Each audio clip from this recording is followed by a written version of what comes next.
எல்லோருக்கும் வணக்கம். இது உங்கள் study with Darshan YouTube channel. நம்ம இந்த வீடியோவில் ஆகஸ்ட் 16ஆம் தேதிக்கான கரண்ட் அஃபேர்ஸ் பார்க்க போகிறோம். ஸ்டார்ட் பண்ணலாம். அதுக்கு முன்னாடி இப்போது சுதந்திர தின விருதுகள் தனியாக ஒரு செப்பரேட் வீடியோ அப்லோட் பண்ணியிருக்கோம். கல்பனா சாவ்லா விருது, ஏபிஜே அப்துல் கலாம் விருது, இந்த மாதிரி முக்கியமான விருதுகள். அந்த வீடியோ பார்க்கலன்னா நம்ம வீடியோவில் இப்போ தான் நம்ம சேனலில் அப்லோட் பண்ணியிருக்கோம். செக் பண்ணி பார்த்துக்கோங்க. இன்றைக்கான கரண்ட் அஃபேர்ஸ் பார்க்கலாம். ஃபர்ஸ்ட் கொஸ்டின், தமிழகத்தில் 108 ஆம்புலன்ஸ் சேவை எத்தனை நிமிடங்களுக்குள் கிடைப்பது உறுதி செய்யப்பட்டுள்ளது? ஆன்சர் ஆப்ஷன் பி 11 நிமிடங்கள். ஸோ 108 ஆம்புலன்ஸ் சேவை அப்படின்னா இப்போது சாலை விபத்து ஏற்படுது, இல்லைனா பிரசவ வலி ஏற்படுது, மாரடைப்பு ஏற்படுது, இந்த மாதிரி அவசரமாக எமர்ஜென்சி நீடு இருக்குது, நம்ம ஹாஸ்பிட்டலுக்கு போகணும் அப்படிங்கிற ஒரு நீடு இருக்குது அப்படிங்கிற டைமில் 108 கால் பண்ணோம் அப்படின்னா ஆம்புலன்ஸ் வரும். ஸோ அந்த ஆம்புலன்ஸ் கால் பண்ணதுலேருந்து எத்தனை நிமிடங்களுக்குள்ள அந்த ஸ்பாட்டுக்கு போகுது, இப்போ எவ்வளோக்கு ரீச் பண்ணியிருக்காங்க அந்த டைமிங் அப்படின்னு பார்த்தீங்கன்னா 11 நிமிடங்களில் அந்த ஸ்பாட்டுக்கு ஆம்புலன்ஸ் வந்துடும் அப்படிங்கிற மாதிரி தெரிவிச்சிருக்காங்க. இதுக்கு முன்னாடி 13 நிமிடங்களாக இருந்ததாகவும் இப்போ அது 11 நிமிடங்களாக குறைக்கப்பட்டிருக்கு இந்த சேவை வழங்குறது அப்படின்னு தெரிவிச்சிருக்காங்க. இப்போ ஸோ 11 நிமிடங்கள்ல 108 ஆம்புலன்ஸ் சேவையானது இப்போ கிடைக்கிறத உறுதிப்படுத்தி இருப்பதாக தெரிவிச்சிருக்காங்க. இதுல சென்னையில பாத்தீங்கன்னா 8 நிமிடங்கள்ல இந்த ஆம்புலன்ஸ் சேவையானது உறுதி செய்யப்பட்டிருக்கு. மற்ற மாவட்டங்கள்ல 11 நிமிடங்கள்ல. இந்த 108 ஆம்புலன்ஸ் சேவை அப்படிங்கிறது எப்போ ஸ்டார்ட் பண்ணாங்கன்னா 2008 தான் 108 ஆம்புலன்ஸ் சேவை அப்படிங்கிறது ஸ்டார்ட் பண்ணியிருப்பாங்க. இப்போ நம்ம தமிழ்நாடு முழுக்க 1353 ஆம்புலன்ஸ்கள் இயக்கப்படுகிறது, 108 ஆம்புலன்ஸ். ஸோ இதுக்கு முன்னாடி 13 நிமிடங்களாக இருந்த அந்த ஆம்புலன்ஸ் சேவை கிடைக்கக்கூடிய அந்த லிமிட் அப்படிங்கிறது இப்போ 11 நிமிடங்களாக குறைஞ்சிருக்கு அப்படின்னு சொல்லி தெரிவிச்சிருக்காங்க. அது மட்டும் இல்லாமல் இது எப்படி குறைஞ்சது அப்படின்னு தெரிவிச்சிருக்காங்கன்னா, அவசரம் 108 அப்படிங்கிற ஒரு செயலி இன்ட்ரடியூஸ் பண்ணியிருக்காங்க. இந்த செயலி மூலமாக தான் இந்த இலக்கை எட்ட முடிஞ்சது அப்படின்னு தெரிவிச்சிருக்காங்க. இந்த அவசரம் 108 அப்படிங்கிற செயலி மூலமாக நீங்கள் இந்த லொக்கேஷனை ஆன் பண்ணிட்டீங்க, அதில் என்ன பிரச்சனைன்னு மட்டும் சொல்லிட்டீங்கன்னா உங்களோட லொக்கேஷனை தானாகவே கண்டறிஞ்சு அந்த ஸ்பாட்டுக்கு இந்த ஆம்புலன்ஸ் ஆனது வந்துடும் அப்படிங்கிற மாதிரி தெரிவிச்சிருக்காங்க. அவசரம் 108 அப்படிங்கிற பிரத்யேக செயலியை அறிமுகப்படுத்தியிருக்காங்க மக்கள் நல்வாழ்வுத்துறை. இரண்டாவது கேள்வி, இந்தியாவில் முதன்முறையாக புவி கண்காணிப்பு செயற்கைக்கோள் திரள் அமைக்க எந்த நிறுவனத்திற்கு அனுமதி வழங்கப்பட்டுள்ளது? Answer pixel space. So pixel space உள்ளிட்ட ஒரு 4 நிறுவனங்கள் ஒன்னா சேர்ந்து 12 செயற்கைக்கோள்கள், பல்வேறு நோக்கங்களுக்காக புவி கண்காணிப்பு செயற்கைக்கோள் ஒரு 12 செயற்கைக்கோள்களை உருவாக்கி அதை ஒரு திரள் போல விண்வெளியில நிலைநிறுத்த போறாங்க, பூமியை கண்காணிக்கிறதுக்காக. ஸோ இதுக்கு 4 நிறுவனங்களுக்கு அனுமதி கொடுத்துருக்காங்க. அதுல பிக்சல் ஸ்பேஸ் இந்தியா நிறுவனத்தோட தலைமையில மீதம் 3 நிறுவனங்கள் செயல்படும் அப்படிங்கிற வகையில மொத்தமா 4 நிறுவனங்களுக்கு அனுமதி வழங்கப்பட்டிருக்கு. ஸோ இன்ஸ்பேஸ், இந்திய தேசிய விண்வெளி ஊக்குவிப்பு மற்றும் அங்கீகார மையமான இன்ஸ்பேஸ் தான் பிக்சல் ஸ்பேஸ் இந்தியா, அப்புறம் Puresight Space, short sure analytics India, next Dhruva Space, இந்த மாதிரி ஒரு 4 நிறுவனங்களுக்கு இந்த பூமி கண்காணிப்பு செய்வதற்காக புவி கண்காணிப்பு திரளை அமைக்கிறதுக்காக அனுமதி வழங்கப்பட்டிருக்கு. பிக்சல் ஸ்பேஸ் இந்தியா தலைமையில் இந்த 3 நிறுவனங்கள், மொத்தமாக 4 நிறுவனங்கள் கூட்டணிஞ்சு தான் இந்த திட்டத்தை மேற்கொள்ள போறாங்க. ஸோ நெக்ஸ்ட் 5 இயர்ஸ்ல 1200 கோடி இந்த திட்டத்துக்காக முதலீடு செய்யப்பட இருப்பதாக தெரிவிச்சிருக்காங்க. சரி, இப்போ இந்த விண்வெளி திரள் இந்தியாவிலே ஃபர்ஸ்ட் டைம் அமைக்க போறாங்க இல்லையா, பல நோக்கங்களுக்காக பூமி கண்காணிப்பை துல்லியமாக செய்யறதுக்காக 12 செயற்கைக்கோள்கள் விண்ணில் நிலைநிறுத்தப்படும். இதுல பாராக்ரோமாட்டிக், அப்புறம் மல்டி ஸ்பெக்ட்ரல், ஹைப்பர் ஸ்பெக்ட்ரல், அப்புறம் மைக்ரோவேவ் சிந்தட்டிக் அப்பரேச்சர் ரேடார் சென்சார்கள் இதெல்லாமே பொருத்தப்பட்டிருக்கும் அப்படின்னு தெரிவிச்சிருக்காங்க. நெக்ஸ்ட் இதோட பயன் என்ன? பூமியை கண்காணிக்கிறது அப்படின்னா பூமியில என்னென்ன மாற்றங்கள் ஏற்படும் அப்படிங்கிறத கண்காணிக்கிறது, வானிலை மாற்றத்தை கண்காணிக்கிறது, அப்புறம் பேரிடர் மேலாண்மைக்கு உதவுவதற்கான தரவுகளை வழங்குறது, வேளாண்மை, உள்கட்டமைப்பு, கடலை கண்காணிக்கிறது, தேசிய பாதுகாப்புக்கான தரவுகளை பெறுவது, அப்புறம் நகர்ப்புற திட்டமிடல், இந்த மாதிரியான விஷயங்கள்ல இதோடைய இந்த பூமி கண்காணிப்பு செயற்கைகளுடைய தரவுகளானது நமக்கு பயனுள்ளதாக இருக்கும்னு தெரிவிச்சிருக்காங்க. ஸோ உயர் தெளிவுதிறன் மற்றும் உள்நாட்டு தரவுகளை இதன் மூலமாக உறுதி செய்ய முடியும். இன்னொன்று, நம்ம வெளிநாடுகளை இந்த மாதிரியான தரவுகளுக்காக நம்பி இருக்கணும் அப்படிங்கிற அவசியம் கிடையாது. இப்போ உங்களுக்கான கொஸ்டின், இப்போ ரீசெண்டா புவி கண்காணிப்பு செயற்கைக்கோளான நிசார் லான்ச் பண்ணதா பார்த்துருப்போம். எந்த ராக்கெட் மூலமாக நிசார் லான்ச் பண்ணியிருக்காங்க? இதுக்கான ஆன்சரை கமெண்ட் பண்ணுங்க. இது உங்களுக்கான கொஸ்டின். அடுத்து 3வது கேள்வி, ஃபாஸ்டாக் பயண அட்டை வசதியை கீழ்கண்ட எந்த ஆணையம் தொடங்கி உள்ளது? ஆன்சர் தேசிய நெடுஞ்சாலை ஆணையம் தான் இப்போ ஃபாஸ்டாக் பயண அட்டையை தொடங்கியிருக்காங்க. அதாவது ஃபாஸ்டாக் அப்படிங்கிறது பார்த்தீங்கன்னா தேசிய நெடுஞ்சாலைகளில் பயணிக்கும் போது அங்கங்கே வந்து சுங்கச்சாவடிகள் டோல்கேட் இருக்கும். டோல்கேட்டை கடக்கும் போது நீங்கள் கட்டண தொகையை செலுத்திட்டு தான் கடக்கிற மாதிரி இருக்கும். ஸோ இந்த கட்டண தொகையை செலுத்துறதுக்காக நீண்ட வரிசையில் நிறைய வாகனங்கள் வந்து காத்திருக்கிறதுனால டைம் ரொம்ப கன்சியூம் ஆகுது. அப்போது என்ஜின் ஆன்லேயே வச்சுருப்பாங்க. ஸோ பெட்ரோலும் கன்சியூம் ஆகுது, எரிபொருள் கன்சியூம் ஆகுது. அப்படிங்கிறதுனால ஈஸியாக விரைவாக அந்த டோல்கேட்டை வாகனங்கள் கடக்கும் போதே தானாகவே அந்த பணத்தை வந்து கட் பண்ணுறதுக்காக தான் ஃபாஸ்டேக் அப்படிங்கிற முறையானது அறிமுகப்படுத்தினாங்க. ஸோ அதன்படி இப்போது வாகனங்களுடைய அந்த முன் கண்ணாடி இருக்கு இல்லையா, அந்த பகுதியில் வந்து இந்த ஃபாஸ்டேக் ஸ்டிக்கரை ஒட்டியிருப்பாங்க. நீங்கள் கடக்கும் போது ரேடியோ அலைகள் மூலமாக அந்த ஃபாஸ்டேக் ரீடர் வந்து ரீட் பண்ணி அதோட இணைக்கப்பட்ட அக்கௌண்ட்டோட பணத்தை வந்து கட் பண்ணிடுவாங்க. ஸோ நீங்கள் அங்கே நிற்கணும் அப்படிங்கிற அவசியம் கிடையாது. ஸோ அப்படியே மூவ் பண்ணிக்கிட்டே போகும்போது இந்த செயல்முறை அப்படிங்கிறது நடக்குது. ஸோ அதுக்காக தான் ஃபாஸ்டேக் இன்ட்ரடியூஸ் பண்ணியிருப்பாங்க. இப்போ இந்த அதிகமாக பார்த்தீங்கன்னா தேசிய நெடுஞ்சாலைகளை டெய்லி கடக்க வேண்டிய சுச்சுவேஷன் இருக்குது அப்படின்னா அவங்க டெய்லி நிறைய அவங்க பணம் கட்டுற மாதிரி இருக்கும். அதனால ஒரு வருஷத்துக்கு 3000 ரூபாய் மட்டும் செலுத்தி ஃபாஸ்டேக் பயண அட்டையை பெற்றுக்கொள்ளலாம். அப்படி பெற்றுக்கொண்டாங்கன்னா ஒரு வருஷத்துக்கு இல்லைன்னா 200 தடவை வரைக்கும் அவங்க அதாவது வேறு எந்த இதுவும் செலுத்தாமல் அவங்க பயணம் மேற்கொண்டுக்கலாம். இப்போ பஸ்ஸில் நம்ம ஒரு பாஸ் வாங்குறோம் இல்லையா, அந்த மாதிரி ஃபாஸ்டேக் பயண அட்டையை வாங்கிட்டு ஒரு வருஷம் அல்லது 200 தடவை அவங்க அந்த தேசிய நெடுஞ்சாலைகளில் சுங்க கட்டணம் செலுத்தாமையே வந்து கடக்க முடியும். ஸோ இதை வந்து தேசிய நெடுஞ்சாலை ஆணையம் இப்போ ஆகஸ்ட் 15 அமல்படுத்தியிருக்காங்க. அமலுக்கு வந்திருக்கு இந்த ஃபாஸ்டேக் பயண அட்டை வசதி. இந்த அட்டையை பெறணும் அப்படின்னா நம்ம ராஜ்மார்க் யாத்ரா அப்படிங்கிற செயலி இல்லைன்னா இந்திய தேசிய நெடுஞ்சாலை ஆணைய வலைதளம் மூலமாக நம்ம பணத்தை கட்டி பெற்றுக்கொள்ளலாம். 4வது கேள்வி, 79வது சுதந்திர தினத்தின் கருப்பொருள் என்ன? ஆன்சர் நயபாரத். நயபாரத் தான் இந்த வருஷம் நம்ம செலிப்ரேட் பண்ண 79வது சுதந்திர தின விழாவிற்கான கருப்பொருள். சரி, 79வது சுதந்திர தினத்தை ஒட்டி தில்லியில் செங்கோட்டையில் பிரதமர் மோடி அவர்கள் தேசிய கொடியேற்றி சுதந்திர தின உரையை பேசியிருப்பார். அதில் என்னென்ன முக்கியமான விஷயங்கள்லாம் அவர் சொல்லியிருக்காருன்னு பார்க்கலாம். ஸோ நம்ம பார்த்தீங்கன்னா நம்மளுடைய 100வது சுதந்திர தினமான 2047ஆம் ஆண்டில் நம்ம வளர்ந்த இந்தியாவாக நாடை மாற்றுவதற்கு இலக்கு நிர்ணயிச்சிருக்கோம். அது குறிப்பிடத்தக்கது. ஸோ அதையொட்டி என்னென்ன அறிவிப்புகள்லாம் இந்த சுதந்திர தின விழாவில் பிரதமர் மோடி அவர்கள் அறிவிச்சிருக்காங்க அப்படின்னு சொல்லி பார்க்கலாம். ஃபர்ஸ்ட் மக்கள் தொகை ஆய்வு திட்டம். இப்போ சட்டவிரோதமா நம்ம நாடுக்குள்ள ஊடுருவி இங்கே வந்து வகுப்புவாதம், மதம், இனம், மொழி இந்த மாதிரியான ஒரு பிரச்சனையை வந்து கிரியேட் பண்றாங்க. மக்கள் தொகை ரீதியில ஏற்றத்தாழ்வுகளை வந்து அந்த சட்டவிரோதமா நுழைஞ்சவங்க ஏற்படுத்துறாங்க. ஸோ இதை தடுக்கிறதுக்காக மக்கள் தொகை ஆய்வு திட்டமானது மேற்கொள்ளப்படும் அப்படின்னு சொல்லி தெரிவிச்சிருக்காங்க. அடுத்து தேசிய ஆழ்கடல் ஆய்வு திட்டம். இப்போ நம்ம பட்ஜெட்டில் பார்த்தீங்கன்னா ஒரு பெரும் பகுதியை எதுக்கு செலவு பண்ணுறோம்? இந்த பெட்ரோல், கச்சா எண்ணெய் இறக்குமதிக்கு அதிக அளவு நம்ம செலவு பண்ணுற மாதிரி இருக்குது. ஸோ அதனால் கடல் படுகையில் எண்ணெய் எரிவாயு வளம் எந்த மாதிரி இருக்குது அப்படின்னு சொல்லிட்டு ஆய்வு செய்வதற்காக இந்த தேசிய ஆழ்கடல் ஆய்வு திட்டமானது தொடங்கப்படும் சொல்லியிருக்காங்க. 2025க்குள்ளே இந்தியாவில் தயாரிக்க ஒரு முதல் சிப்பானது தயாரிக்கப்படும் அப்படின்னு சொல்லியிருக்காங்க. இப்போ செமிகண்டக்டர் சிப் வந்து தயாரிக்கிறதுக்காக ஆலைகளானது நிறுவப்படுதுன்னு சொல்லி பார்த்துருப்போம். ஸோ 2025ஆம் ஆண்டோட இறுதிக்குள்ள இந்தியாவில் உள்நாட்டில் தயாரிக்கப்பட்ட முதல் சிப் அப்படிங்கிறது அறிமுகப்படுத்தப்படும் சொல்லி அறிவிச்சிருக்காரு. நெக்ஸ்ட் அணுசக்தி வந்து 10 மடங்கா இன்க்ரீஸ் பண்ணுறதாகவும் தெரிவிச்சிருக்காங்க. இப்போ புதுசாக ஒரு 10 அணு உலை அமைப்பதற்கான பணிகள் நடைபெறுது. ஸோ இது நிறைவடைஞ்சிச்சு அப்படின்னா 2047ஆம் ஆண்டுக்குள்ள அணுசக்தி திறனில் 10 மடங்கு அதிகமாகும் அப்படின்னு சொல்லிட்டு தெரிவிச்சிருக்காங்க. நெக்ஸ்ட் சீர்திருத்தங்களை நம்ம இந்தியாவில் பல்வேறு துறைகளில் சீர்திருத்தங்களை மேற்கொள்வதற்காக பிரத்யேக சீர்திருத்த பணிக்குழுவானது உருவாக்கம் செய்யப்படும் சொல்லியிருக்காங்க. இளைஞர்களுக்கு பார்த்தீங்கன்னா 15,000 ரூபாய் ஊக்கத்தொகை வழங்கும் வகையில் 1 லட்சம் கோடி மதிப்பீட்டில் வேலைவாய்ப்பு ஊக்குவிப்பு திட்டமானது செயல்படுத்தப்படும். இதன் மூலமாக தனியார் நிறுவனங்களில் 3 கோடி இளைஞர்கள் பயன்பெறுவாங்க அப்படின்னு அறிவிச்சிருக்காரு. 5வது கேள்வி, கீழ்கண்ட எந்த திட்டத்தின் கீழ் இலவச பேருந்து சேவை தமிழ்நாட்டின் மலைப்பகுதிகளில் வாழும் மாற்றுத்திறனாளிகளுக்கும் விரிவுபடுத்தப்படுகிறது? ஆன்சர் ஆப்ஷன் சி, விடியல் பயணம் திட்டம். ஸோ விடியல் பயணம் திட்டம் 2021 மே மந்த் லான்ச் பண்ணியிருப்பாங்க. அதாவது பெண்கள் வந்து இலவசமாக அரசு பேருந்துகளில் பயணிப்பதற்காக இந்த திட்டம் தொடங்கியிருப்பாங்க.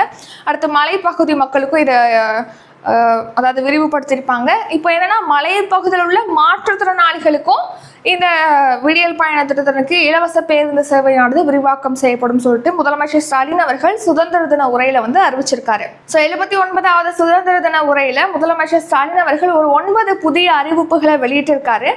என்னென்ன அறிவிப்புகள் அப்படின்னு பார்க்கலாம். ஃபர்ஸ்ட் பாருங்க, இப்போ நம்ம தமிழ்நாட்டில் விடுதலை போராட்டத்தில் ஈடுபட்ட வீரர்கள் இருக்காங்க இல்லையா, அவங்களுக்கான மாதாந்திர ஓய்வூதியம் 22,000 அதிகரிக்கப்படும் சொல்லியிருக்காங்க. ஏற்கனவே 21,000 ரூபாய் வந்து மாதாந்திர ஓய்வூதியம் கொடுக்குறாங்க. அதை 22,000 அதிகப்படுத்தப்படும் சொல்லியிருக்காங்க. விடுதலை போராட்ட தியாகி குடும்ப ஓய்வூதியம், விடுதலை போராட்டத்தில் ஈடுபட்ட தியாகிகளுடைய குடும்பங்களுக்கு, அவங்க உயிரிழந்தாங்கன்னா அவங்களுடைய குடும்பங்களுக்கு ஓய்வூதியம் கொடுக்குறாங்க. அந்த குடும்ப ஓய்வூதியம் 12,000 ரூபாயாக அதிகரிச்சிருக்காங்க. இப்போ 11,500 வழங்கப்படுது, இப்போ 12,000 அதிகரிக்கப்படும் சொல்லியிருக்காங்க. நெக்ஸ்ட், வீரபாண்டிய கட்டபொம்மன், ராமநாதபுரம் மன்னர் முத்துராமலிங்க, விஜய ரகுநாத சேதுபதி, சிவகங்கை மருத சகோதரர்கள், அப்புறம் வ.உ. சிதம்பரனார், இவங்களுடைய வழித்தோன்றர்கள், அவங்களுடைய வம்சாவளியினர் இருக்காங்களே, வழித்தோன்றல்களுக்கு மாதாந்திர சிறப்பு ஓய்வூதியமானது 15,000 அதிகரிக்கப்படும் சொல்லியிருக்காங்க. அடுத்து 2வது உலக போர்ல ஈடுபட்ட முன்னாள் படை வீரர்களுக்கு ஆயுட்கால மாதாந்திர நிதியாக 15,000 ரூபாய் அதிகரிக்கப்படும் சொல்லியிருக்காங்க. 15,000 ரூபாயாக அந்த நிதி அதிகரிக்கப்படும். நெக்ஸ்ட், அந்த 2வது உலக போர்ல அதாவது ஈடுபட்டு அதுல இறந்திருப்பாங்க இல்லையா, அவங்களுடைய துணைவிகளுக்கான ஆயுட்கால மாதாந்திர நிதி உதவி 8,000 அதிகரிக்கப்படும் அப்படின்னு சொல்லிட்டு தெரிவிச்சிருக்காங்க. முன்னாள் படை வீரர்களுடைய வசதிக்காக சென்னை மாதவரத்துல வந்து உள்கட்டமைப்பு வசதிகளோட விடுதிகளானது அமைக்கப்படும். 22 கோடியில தங்கும் விடுதி அப்படின்னு சொல்லி தெரிவிச்சிருக்காங்க. நெக்ஸ்ட், விடியல் பயணம் திட்டத்தின் கீழ் மலைப்பகுதிகளிலையும் கட்டணமில்லா சேவை, பேருந்து சேவையை பெறும் வகையில மாற்றுத்திறனாளிகள் பெறும் வகையில் இந்த ஸ்கீம் எக்ஸ்டெண்ட் பண்றதா தெரிவிச்சிருக்காங்க. ஓட்டுநர் பயிற்சி மையம் அமைக்கப்படும் சொல்லியிருக்காங்க. மாநில அளவில் ஒரு பயிற்சி மையம், மண்டல அளவில் 2, மாவட்டத்துக்கு 1ன்னு சொல்லிட்டு ஓட்டுநர் பயிற்சி மையங்களானது அமைக்கப்படும் அப்படின்னு சொல்லி அறிவிக்கப்பட்டிருக்கு.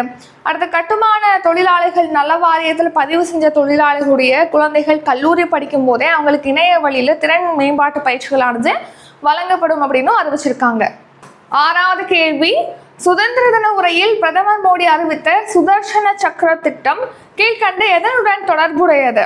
ஆன்சர், பாதுகாப்பு. வான் பாதுகாப்புக்கான திட்டம் தான் இந்த சுதர்சன சக்கரம் திட்டம். இது வந்து 10 ஆண்டுகள்ல செயல்படுத்தப்படும் அப்படின்னு சொல்லிட்டு தெரிவிச்சிருக்காங்க. உள்நாட்டு வான் பாதுகாப்பு அமைப்பு வந்து மேம்படுத்துவதற்காக சுதர்சன சக்கரம் அப்படிங்கிற திட்டமானது செயல்படுத்தப்படும். சுதர்சன சக்கரம் அப்படிங்கிறது மகாபாரத போர்ல பாத்தீங்கன்னா கிருஷ்ணர் வந்து சுதர்சன சக்கரத்தை யூஸ் பண்ணி தான் சூரிய ஒளியை தடுத்து பகலை வந்து நைட்டா மாத்திருப்பாரு. அந்த பேர்ல தான் சுதர்சன சக்கரம் அப்படிங்கிற பேர்ல தான் நம்ம நாட்டுல வான் பாதுகாப்பு அமைப்பை மேம்படுத்துறதுக்காக இப்போ பிரதமர் மோடி அவர்கள் திட்டத்தை அறிவிச்சிருக்காரு. சுதர்சன சக்கரம் அப்படிங்கிற திட்டம் தொடங்கப்படும் சொல்லியிருக்காங்க. இது 10 ஆண்டுகளுக்குள் நிறைவேற்றப்படும் அப்படின்னு தெரிவிச்சிருக்காங்க. 7வது கேள்வி, சென்னை கிராண்ட் மாஸ்டர்ஸ் செஸ் போட்டியில் சேலஞ்சர்ஸ் பிரிவில் சாம்பியன் பட்டம் வென்ற இந்திய வீரர் யார்? Answer, option B, M Pranesh. இப்போ ரீசனா நடைபெற்ற சென்னை கிராண்ட் மாஸ்டர்ஸ் செஸ் போட்டியில சேலஞ்சர்ஸ் பிரிவில் எம் பிரணேஷ் வந்து சாம்பியனா இருக்காரு. இப்போ சென்னை கிராண்ட் மாஸ்டர்ஸ் செஸ் போட்டி நடைபெற்றது. அதில் மாஸ்டர்ஸ் பிரிவில் ஜெர்மனியை சேர்ந்த வின்சென்ட் கீமர் வந்து சாம்பியனாக இருக்காரு. இவருக்கு பரிசு தொகை 25 லட்சம் கொடுத்துருக்காங்க. சேலஞ்சர்ஸ் பிரிவில் எம் பிரணேஷ் வந்து 7 லட்சம் பரிசு தொகை பெற்றிருக்காரு, சாம்பியனாக இருக்காரு பிரணேஷ். 8வது கேள்வி, இஸ்ரேலில் நடைபெற்ற சர்வதேச தடகள போட்டியில் மகளிருக்கான 2000 மீட்டர் ஸ்டீபிள் சேஸில் இந்தியாவின் அங்கிதா தியானி டேஷ் பதக்கம் வென்றார். ஆன்சர், தங்க பதக்கம். இப்போ இஸ்ரேல்ல பாத்தீங்கன்னா சர்வதேச தடகள போட்டி நடைபெற்றிருக்கு. அதுல 2000 மீட்டர் ஸ்டீபிள் சேஸ்ல இந்திய வீராங்கனை அங்கிதா தியானி வந்து தங்கப்பதக்கம் வின் பண்ணியிருக்காங்க, புதிய தேசிய சாதனையோட. இந்த அங்கிதா தியானி வந்து இந்த 2000 மீட்டர் ஸ்டீபிள் சேஸ்ல 6 நிமிடம் 13.92 வினாடிகள்ல இலக்கை எட்டி இந்த சாதனையை படைச்சிருக்காங்க. புதிய தேசிய சாதனையோட தங்கப்பதக்கத்தை வின் பண்ணியிருக்காங்க. அடுத்து, லாவோஸ்ல உலக டேபிள் டென்னிஸ் ஃபீடர் சீரீஸ் போட்டியானது நடைபெற்றது. அதுல ஜி சத்யன் வந்து சாம்பியனா இருக்காரு, டேபிள் டென்னிஸ் வீரர். சிங்கப்பூர்ல நடைபெற்ற உலக மாஸ்டர்ஸ் நீச்சல் சாம்பியன்ஷிப் போட்டியில 200 மீட்டர் பேக் ஸ்ட்ரோக் பிரிவில் 2 நிமிடம் 15.22 வினாடிகள் இலக்கை எட்டி தமிழ்நாட்டை சேர்ந்த அரவிந்த் நயினார் வந்து வெண்கல பதக்கம் வின் பண்ணியிருக்காரு. தமிழகத்தின் சென்னையை சேர்ந்த வீரர் தான் இந்த அரவிந்த் நயினார். அடுத்த, ஐரோப்பிய கண்டத்தில் நடைபெறக்கூடிய சூப்பர் கோப்பைக்கான கால்பந்து போட்டியில பாரிஸ் செயின்ட் ஜெர்மைன் அணி வந்து சாம்பியனாக இருக்காங்க. இந்த போட்டியில் இவங்க வின் பண்ண ஃபர்ஸ்ட் கப் வந்து இதுதான். ஸோ டாட்டன்ஹாம் ஹாட்ஸ்பர் அணியை வீழ்த்தி இந்த பாரிஸ் செயின்ட் ஜெர்மைன் அப்படிங்கிற அணி சாம்பியனாக இருக்கார். சமீபத்தில் எந்த மாநிலத்தின் ஆளுநர் லா கணேசன் காலமானார்? ஆன்சர் நாகாலாந்து. ஸோ நாகாலாந்து மாநிலத்துடைய ஆளுநராக இருக்கக்கூடிய லா கணேசன் அவர்கள் பார்த்தீங்கன்னா உடல்நல குறைவின் காரணமாக இப்போ காலமாக இருக்காரு. இதுக்கு முன்னாடி இவர் மணிப்பூர்லையுமே ஆளுநராக இருந்திருக்காரு. இப்போ வந்து நாகாலாந்துடைய ஆளுநராக 2023 பிப்ரவரிலேருந்து பொறுப்பு வகிக்கக்கூடியவர் இப்போ ஒரு சமீபத்தில் காலமாக இருக்காரு. ஸோ இவர் பார்த்தீங்கன்னா தமிழில் வந்து ரொம்பவே இவர் தமிழ்நாட்டை சேர்ந்தவர், தஞ்சாவூரை சேர்ந்தவர் தான் லா கணேசன். தமிழ் பற்று மிக்கவர் இவர். ஸோ பொற்றாமரை அப்படிங்கிற இலக்கிய அமைப்பையும் இவர் வந்து உருவாக்கியிருக்காரு. பொற்றாமரை அப்படிங்கிற இலக்கிய அமைப்பை. அடுத்து வெஸ்பயர்ஸ். ஸோ ஹாக்கி வீரர், இந்தியாவுடைய முன்னாள் ஹாக்கி வீரர் வெஸ்பயர்ஸ் காலமாக இருக்கார். இவர் 1972 மியூனிக் ஒலிம்பிக் போட்டியில் பதக்கம் வென்ற இந்திய அணியில் இவர் இடம்பெற்றிருக்காரு. ஸோ 1971 பார்சிலோனாவில் நடைபெற்ற உலகக்கோப்பை ஹாக்கி போட்டியில் நம்ம இந்திய அணி வெண்கல பதக்கம் வின் பண்ணியிருக்காங்க. 1972 மியூனிக் ஒலிம்பிக் போட்டியில் வெண்கல பதக்கம் வின் பண்ணியிருக்காங்க. ஸோ அந்த டைமில் இவரும் இந்திய அணியில் வந்து இடம்பெற்றிருக்காரு வெஸ்பயர்ஸ். 10வது கேள்வி, தூய்மை பணியாளர்கள் சுய தொழில் தொடங்க வழங்கும் கடனில் எத்தனை சதவீத மானியம் வழங்கப்பட உள்ளது? ஆன்சர் 35%. ஸோ தூய்மை பணியாளர்களுக்காக பல்வேறு அறிவிப்புகளை இப்போ ரீசெண்டாக முதலமைச்சர் ஸ்டாலின் அவர்கள் அறிவிச்சிருக்காங்க. அதில் ஒன்று தான் தூய்மை பணியாளர்கள் சுய தொழில் தொடங்குறதுக்கு ஊக்குவிக்கப்படும். அப்படி அவங்க சுய தொழில் தொடங்குறாங்க அப்படிங்கிற பட்சத்தில் அவங்களுக்கு கடன் தொகையானது வழங்கப்படும். அந்த கடனில் 35% மானியம் வழங்கப்படும் அப்படின்னும் தெரிவிச்சிருக்காங்க. ஸோ தூய்மை பணியாளர்களுக்கு வீடு, அப்புறம் காலையில் உணவு, அடிப்படை வசதிகளை நிறைவேற்றுவதற்காக 6 அம்ச திட்டத்தை இப்போ முதலமைச்சர் ஸ்டாலின் அவர்கள் ரிலீஸ் பண்ணியிருக்காங்க. அந்த 6 திட்டங்கள் என்ன அப்படின்னு சொல்லி பார்க்கலாம். இப்போது தூய்மை பணியாளர்கள் அப்படின்னாலே பார்த்தீங்கன்னா அவங்க டெய்லி வந்து இந்த குப்பைகளை கையாளுற வேலையில் தான் ஈடுபடுவாங்க. ஸோ அப்போ நுரையீரல், தோல் சம்மந்தமான நோய்கள் அவங்களுக்கு வருவதற்கு வாய்ப்பு அதிகம். ஸோ அப்படி வரும்போது அந்த தொழில் சார்ந்த நோய்களை கண்டறியறது, அவங்களுக்கு சிகிச்சை அளிக்கிறதுக்கு தேவையான தனி திட்டமானது அவங்களுக்கு தொடங்கப்படும் சொல்லியிருக்காங்க. இப்போது பணியின் போது அவங்க இறக்க நேரிட்டது அப்படின்னா நலவாரியத்தினால அவங்களுக்கு நிதியானது வழங்கப்படுகிறது. அவங்க குடும்பத்துக்கும் ஹெல்ப்ஃபுல்லாக இருக்கிற வகையில் இப்போ பணியின் போது தூய்மை பணியாளர் இறந்துட்டாங்கன்னா அவங்க குடும்பத்துக்கும் காப்பீடு வழங்கும் வகையில் பார்த்தீங்கன்னா ஏற்கனவே வழங்கக்கூடிய 5 லட்சத்தோட இன்னும் கூடுதலாக 5 லட்சம் காப்பீடு வழங்கப்படும் சொல்லியிருக்காங்க. இதன் மூலமாக பணியின் போது தூய்மை பணியாளர் இறக்க நேரிட்டுச்சு அப்படின்னா அவங்களுடைய குடும்பத்துக்கு 10 லட்சம் ரூபாயானது கிடைக்கும். நெக்ஸ்ட், தூய்மை பணியாளர்கள் சுய தொழில் தொடங்குறதுக்கு கடன் கொடுக்கப்படும் சொல்லியிருக்காங்க. அந்த கடனில் 35% வந்து மானியம் கொடுக்கப்படும், அல்லது 35% இல்லைன்னா மொத்த தொகையில் ஒரு 3.5 lakh வரைக்கும் மானியம் கொடுப்பாங்க அப்படின்னு சொல்லி தெரிவிச்சிருக்காங்க. இப்போ கொடுக்குறாங்க, மானியம் கொடுக்குறாங்க. அந்த கடனை வந்து திருப்பி செலுத்துறாங்க அப்படிங்கிற பட்சத்தில் அந்த தூய்மை பணியாளருக்கான வட்டி விகிதத்தில் 6% வந்து மானியம் வழங்கப்படும் அப்படின்னும் தெரிவிச்சிருக்காங்க. கடன் தொகையை தவறாமல் திருப்பி செலுத்துறவங்களுக்கு 6% வட்டி மானியமும் வழங்கப்படும். அடுத்து இந்த கடன் வழங்குவதற்கான திட்டத்துக்காக 10 கோடி ஒதுக்கீடு செய்யப்படும் ஒவ்வொரு வருஷமும் அப்படின்னும் முதலமைச்சர் ஸ்டாலின் அவர்கள் அறிவிச்சிருக்காங்க. அடுத்து தூய்மை பணியாளர்களுடைய குழந்தைகள் வந்து எந்த பள்ளியில் படித்தாலும் சரி அவங்களுக்கான கல்விக்கான கட்டணமானது குறைக்கப்படும் சொல்லியிருக்காங்க. ஸோ உயர் கட்டண சலுகைகள் மட்டும் இல்லாமல் விடுதி கட்டணம் வழங்கப்படும், புத்தகங்களுக்கான கட்டணங்களுக்கான உதவித்தொகையை வழங்கப்படும், அப்புறம் புதிய உயர்கல்வி உதவித்தொகை திட்டமானது அவங்களுக்காக செயல்படுத்தப்படும். இதெல்லாமே அறிவிச்சிருக்காங்க. அப்புறம் நகர்ப்புறங்களில் பார்த்தீங்கன்னா இவங்க தங்குறதுக்காக 30,000 குடியிருப்பு கட்டித்தரப்படும். கிராமப்புறங்களில் இருக்கக்கூடிய தூய்மை பணியாளர்களாக இருக்காங்க அப்படின்னா அவங்களுக்கு வந்து இப்போது கலைஞரின் கனவு இல்லம் திட்டம் இருக்கு இல்லையா, அந்த திட்டத்தின் கீழ் முன்னுரிமையானது வழங்கப்படும் அப்படின்னு சொல்லி தெரிவிச்சிருக்காங்க. நெக்ஸ்ட்டு, இப்போ தூய்மை பணியாளர்கள் மேக்ஸிமம் பார்த்தீங்கன்னா மார்னிங்கே கிளம்பி வேலை பார்க்குற மாதிரி இருக்காங்க அப்படின்னா அவங்க காலையில் சமைச்சு அதை எடுத்துகிட்டு போய் சாப்பிட்றது அப்படிங்கிறது சிரமம். ஸோ அதனால நகர்ப்புற உள்ளாட்சி அமைப்புகளில் பணியில் ஈடுபடக்கூடிய பணியாளர்களுக்கு காலை உணவு அந்தந்த உள்ளாட்சி அமைப்புகளே இலவசமாக வழங்கப்படும் சொல்லியிருக்காங்க. இது முதல் கட்டமாக பார்த்தீங்கன்னா சென்னை மாநகராட்சியில் செயல்படுத்தப்படும். அதுக்கப்புறமா படிப்படியாக அனைத்து இடங்களுக்கும் கொண்டு போய் சேர்க்கப்படும் அப்படின்னு தெரிவிச்சிருக்காங்க. அடுத்து 11வது கேள்வி, ஜிஎஸ்டி வரி விகிதத்தை எத்தனை விகிதங்களாக குறைக்க பரிந்துரை செய்யப்பட்டுள்ளது? ஆன்சர் 2. அதாவது ஜிஎஸ்டி பார்த்தீங்கன்னா 5%, அப்புறம் 12%, 18%, அப்புறம் 28% ஆகிய விகிதங்களில் பொருட்களுக்கு விதிக்கப்படுது. அப்படி தானே? இப்போ என்னன்னா இந்த 5%, 12, 18, 28 இந்த 4 விகிதங்களாக இல்லாமல் இப்போது 5% அப்புறம் 18% அப்படின்னு சொல்லிட்டு 2 விகிதங்களாக இதை குறைக்க போறாங்க. இந்த 2 விகிதங்களையும் நீக்கணும், 2 விகிதங்களாக குறைக்கணும்னு சொல்லிட்டு இப்போ பரிந்துரை அளிச்சிருக்காங்க. ஸோ இப்போ சரக்கு மற்றும் சேவை வரி விகிதத்தை 5%, 18% அப்படின்னு சொல்லிட்டு 2 விகிதங்களாக குறைக்கிறதுக்கு மாநில நிதியமைச்சர்கள் குழுவானது பரிந்துரை அளிச்சிருக்காங்க. ஸோ வர ஜிஎஸ்டி கவுன்சில் கூட்டம் நிதியமைச்சர் நிர்மலா சீதாராமன் அவர்கள் தலைமையில் நடைபெறும். அந்த கூட்டத்தில் தான் இந்த பரிந்துரையை ஏற்பாங்களா இல்லையா அப்படிங்கிறது நமக்கு தெரிய வரும். ஸோ இப்போ அப்படி குறைச்சாங்க அப்படின்னா எப்படி குறைப்பாங்கன்னா 5% அத்தியாவசியமான பொருட்கள், 12% உள்ள 90% பொருட்கள் எல்லாமே 5% ஜிஎஸ்டிக்குள்ள வரும் அப்படின்னு சொல்லியிருக்காங்க. விலை உயர்ந்த 7 பொருட்கள் மீது மட்டும் 40% வரியானது விதிக்கப்படும் அப்படிங்கிற மாதிரியும் அந்த பரிந்துரையில தெரிவிச்சிருக்காங்க.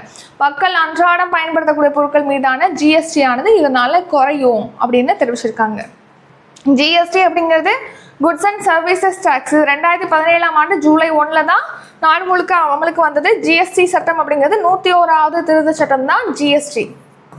சரி, 12வது கேள்வி, தமிழகத்தில் வெற்றி பள்ளிகள் திட்டம் எத்தனை வட்டாரங்களில் செயல்படுத்தப்பட உள்ளது? ஆன்சர் ஆப்ஷன் சி, 414 வட்டாரங்கள்ல நம்ம தமிழ்நாட்டில் வெற்றி பள்ளிகள் திட்டம் அப்படிங்கிறது செயல்படுத்தப்பட இருக்கு. வெற்றி வெற்றி அப்படிங்கிறத ஃபுல் ஃபார்ம் என்ன? வெற்றி அப்படிங்கிறது full form vibrant educational targeting reputed institution அப்படிங்கிறது தான் வெற்றி அப்படிங்கிறதோட ஃபுல் ஃபார்ம். இப்போது வெற்றி பள்ளிகள் திட்டம் எதுக்காக தொடங்குறாங்க அப்படின்னு கேட்டிங்கன்னா, ஏற்கனவே நம்ம தமிழ்நாட்டில் மாதிரி பள்ளிகள் திட்டமானது செயல்படுத்தப்படுகிறது. அரசு மாதிரி பள்ளிகள் திட்டம் 2021-22ஆம் ஆண்டு நம்ம தமிழ்நாட்டில் தொடங்கப்பட்டது. லாஸ்ட் 3 இயர்ஸில் மாவட்டத்துக்கு ஒரு மாதிரி பள்ளி அப்படின்னு சொல்லிட்டு 38 மாதிரி பள்ளிகளானது இப்போ இருக்கு. அங்கே தங்கி படிக்கிற வசதியோடு இந்த 38 மாதிரி பள்ளிகள் அமைச்சிருக்காங்க. இந்த மாதிரி பள்ளிகள் என்ன பண்ணுவாங்கன்னா, இப்போ உயர்கல்வி முதன்மையான உயர்கல்வி நிறுவனங்களில் ஜாயின் பண்ணுறதுக்கான எக்ஸாமுக்கு ப்ரிப்பேர் பண்ணுறதுக்கு ஹெல்ப் பண்ணுறாங்க. கிளாட் எக்ஸாம், ஜேஇ எக்ஸாம் இந்த மாதிரியான எக்ஸாமுக்கு படிக்கிறதுக்கு மாணவர்களுக்கு உதவுறாங்க. ஸோ அரசு பள்ளி மாணவர்கள் அகில இந்திய முதன்மை உயர்கல்வி நிறுவனங்களில் இடம்பெறுவதற்கான வாய்ப்புகளானது இந்த திட்டத்தின் மூலமாக உறுதி செய்யப்படுது. இப்போ இந்த ஸ்கீம்ல பார்த்தீங்கன்னா மாவட்டத்துக்கு 1ன்னு சொல்லி தான் வச்சிருக்காங்க. இப்போ என்னன்னா வட்டாரத்துக்கு 1 அப்படிங்கிற மாதிரி மாதிரி பள்ளிகள் அமைக்கிற வகையில தான் இப்போ வெற்றி பள்ளிகள் திட்டமானது தொடங்க போறாங்க.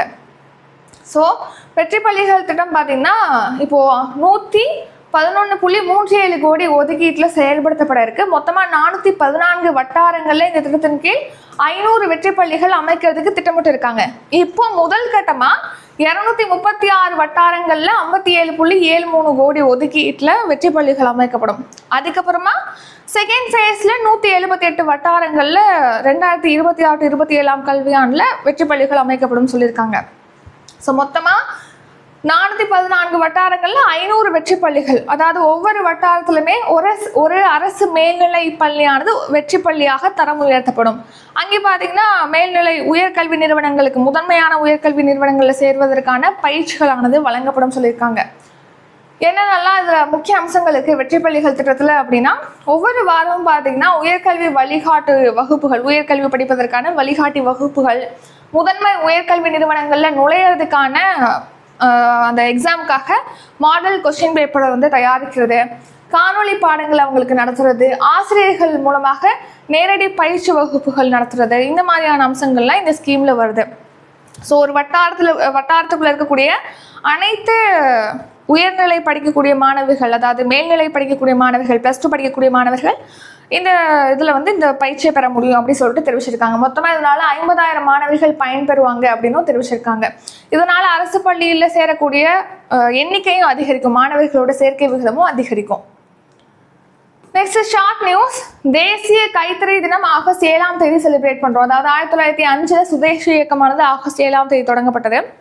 நம்ம உள்நாட்டை தயாரிக்கப்பட்ட பொருட்களை தான் பயன்படுத்தணும் அப்படிங்கிறத வலியுறுத்தி, ஸோ அதையொட்டி தான் இந்த தினமானது அனுசரிக்கப்படுது. நெக்ஸ்ட்டு இந்த நம்ம நாட்டில் உருவாக்கப்பட்ட பொருட்களை வந்து ஊக்குவிக்கிறதுக்காக மகாத்மா காந்தி அவர்கள் வந்து இந்த தேசிய கைத்தறி சுதேசி இயக்கத்தை வந்து ஆதரிச்சிருப்பார்.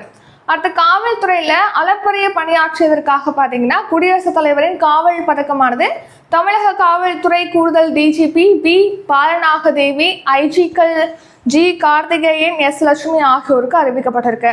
பொதுத்துறை தொலைத்தொடர்பு நிறுவனமான பிஎஸ்என்எல் சேவையை மேம்படுத்துறதுக்காக 47,000 கோடி ஒதுக்கப்பட்டிருப்பதாக தெரிவிச்சிருக்காங்க. அடுத்த சுதந்திர தினத்தை ஒட்டி முப்படை மற்றும் மத்திய ஆயுத காவல் படையினர் ஒரு 167 பேருக்கு வீரதீர செயல் அப்புறம் தகைசால் பணிக்கான குடியரசுத் தலைவருடைய விருதுகளானது அறிவிக்கப்பட்டிருக்கு. 1951 to 52 ஃபர்ஸ்ட் பொது தேர்தல் நடைபெற்றது. ஸோ அந்த பொது தேர்தலேருந்தே ஒரு நபருக்கு ஒரு வாக்கு அப்படிங்கிற சட்டமானது நடைமுறைப்படுத்தப்பட்டுள்ளது அப்படின்னும் தெரிவிக்கிறாங்க.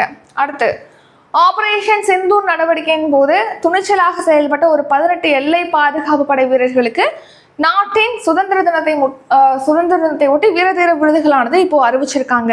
நெக்ஸ்ட் வீரமரணம் அடைந்த முகமது இம்தியாஸுக்கு பார்த்தீங்கன்னா வீர் சக்ரா விருதும், தீபக் அவர்களுக்கு கீர்த்தி சக்ரா விருதும் அறிவிக்கப்பட்டிருக்கு. விழுப்புரம் மாவட்டத்தில் ஆரோவில் சர்வதேச நகரில் ஸ்ரீ அரவிந்தருடைய 153வது பிறந்த நாள் விழா, நம்ம நாட்டுடைய 79வது சுதந்திர தின விழாலாம் செலிப்ரேட் பண்ணியிருக்காங்க. அடுத்து இன்றைக்கான கரண்ட் அஃபேர்ஸ் ரிவிஷன் பார்க்கலாம். இன்றைக்கான கரண்ட் அஃபேர்ஸ் பார்க்கறதுக்கு முன்னாடி நாளைக்கு மேக்ஸ் டெஸ்ட் பேட்ச் வந்து ஸ்டார்ட் ஆகுது. இதுக்கான ஃபீஸ் வந்து 250. அடுத்து பார்த்தீங்கன்னா குரூப் 2 ரிவிஷன் டெஸ்ட் பேட்ச் வந்து ஸ்டார்ட் ஆகுது. அதுக்கான ஃபீஸ் வந்து 300 ரூபி. இது வந்து 20ஆம் தேதி ஸ்டார்ட் ஆகுது. கரண்ட் அஃபேர்ஸ் டெஸ்ட் பேட்ச் வந்து 18ஆம் தேதி ஸ்டார்ட் ஆகுது. லாஸ்ட் இயர் ஜூலை டு இந்த இயர் ஜூன் வரைக்கும் 12 மந்த் கவர் ஆகும். டெஸ்ட் மட்டும் போதுன்னா ஃபீஸ் 250, வித் மந்த்லி பிடிஎஃபோட வேணும்னா 550 ஃபீஸ். டிஸ்கிரிப்ஷனில் அதுக்கான டீட்டெயில் கொடுத்துருக்கோம், செக் பண்ணி பார்த்துக்குங்க. இப்போ கரண்ட் அஃபேர்ஸ் ரிவிஷன் பார்க்கலாம். ஃபர்ஸ்ட் கொஸ்டின், தமிழகத்தில் 108 ஆம்புலன்ஸ் சேவை எத்தனை நிமிடங்களுக்குள் கிடைப்பது உறுதி செய்யப்பட்டுள்ளது? ஆன்சர் ஆப்ஷன் பி 11 நிமிடங்கள். இந்தியாவில் முதன்முறையாக புவி கண்காணிப்பு செயற்கைக்கோள் திரள் அமைக்க எந்த நிறுவனத்திற்கு அனுமதி வழங்கப்பட்டுள்ளது? Answer option B pixel space. FASTag பயண அட்டை வசதியை கீழ்கண்ட எந்த ஆணையம் தொடங்கியுள்ளது? ஆன்சர் ஆப்ஷன் சி தேசிய நெடுஞ்சாலை ஆணையம். 79வது சுதந்திர தினத்தின் கருப்பொருள் என்ன? ஆன்சர் நயபாரத். கீழ்கண்ட எந்த திட்டத்தின் கீழ் இலவச பேருந்து சேவை தமிழ்நாட்டின் மலைப்பகுதிகளில் வாழும் மாற்றுத்திறனாளிகளுக்கும் விரிவுபடுத்தப்படுகிறது? ஆன்சர் விடியல் பயணம் திட்டம்.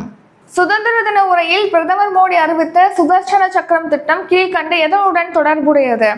ஆன்சர் ஆப்ஷன் சி பாதுகாப்பு. சென்னை கிராண்ட் மாஸ்டர்ஸ் செஸ் போட்டியில் சேலஞ்சர்ஸ் பிரிவில் சாம்பியன் பட்டம் வென்ற இந்திய வீரர் யார்? Answer option B M Pranesh. இஸ்ரேலில் நடைபெற்ற சர்வதேச தடகள போட்டியில் மகளிருக்கான 2000 மீட்டர் ஸ்டீபிள் சேஸில் இந்தியாவின் அங்கிதா தியானி டேஷ் பதக்கம் வென்றார்? ஆன்சர் ஆப்ஷன் ஏ தங்கப்பதக்கம். சமீபத்தில் எந்த மாநிலத்தின் ஆளுநர் லா கணேசன் காலமானார்? Answer option A Nagaland. தூய்மை பணியாளர்கள் சுயதொழில் தொடங்க வழங்கும் கடனில் எத்தனை சதவீதம் மானியம் வழங்கப்பட உள்ளது? ஆன்சர் 35%. ஜிஎஸ்டி வரி விகிதத்தை எத்தனை விகிதங்களாக குறைக்க பரிந்துரை செய்யப்பட்டுள்ளது? ஆன்சர் 2. தமிழகத்தில் வெற்றி பள்ளிகள் திட்டம் எத்தனை வட்டாரங்களில் செயல்படுத்தப்பட உள்ளது? ஆன்சர் 414 வட்டாரங்கள். இத்துடன் இன்றைக்கான கரண்ட் அஃபேர்ஸ் வீடியோ நிறைவடைகிறது. இந்த வீடியோ உங்களுக்கு பிடிச்சிருந்தா லைக் பண்ணுங்க, ஷேர் பண்ணுங்க. நம்ம சேனலை நீங்க சப்ஸ்கிரைப் பண்ணலன்னா மறக்காம சப்ஸ்கிரைப் பண்ணிக்கோங்க. நன்றி, வணக்கம்.